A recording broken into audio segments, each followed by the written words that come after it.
நானும் நிறைய சிரமப்பட்டிருந்தேன்.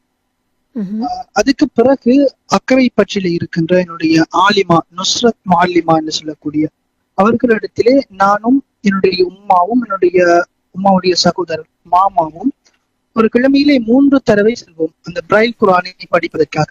சென்று நிறைய சிரமப்பட்டு அந்த பிரைல் குரானை அல்லாஹ்வுடைய உதவியோடு ஒரு 3 மாதத்துக்குள்ளே முழுமையாக படித்து முடித்திருந்தேன். பிரைல் குரான் படித்த பிறகு குரானை பாடமாக்குகின்ற விடயங்கள், பாடங்களை மீட்டுகின்ற விடயங்கள் எல்லாம் இலகுவாக இருந்தது. நிச்சயமாக எவ்வாறோ பல்வேறு சவால்களுக்கு மத்தியில் நீங்கள் அல் குர்ஆனை முழுமையாக மனனம் செய்திருக்கின்றீர்கள். நீங்கள் பல சவால்களை எதிர்கொண்டதாகவும் குறிப்பிடுகின்றீர்கள். எனவே உங்களை போன்றவர்களும் இது போன்ற சவால்களுக்கு முகம் கொடுக்க கூடாது, இதுதான் எல்லோருடைய எதிர்பார்ப்பு. இப்போது நீங்கள் அல் குர்ஆனை முழுமையாக மனனம் செய்த ஒரு அல் ஹாஃபில் என்ற வகையில் உங்களை போன்றவர்களுக்கு நீங்கள் ஏதாவது உதவி செய்ய விரும்புகின்றீர்களா?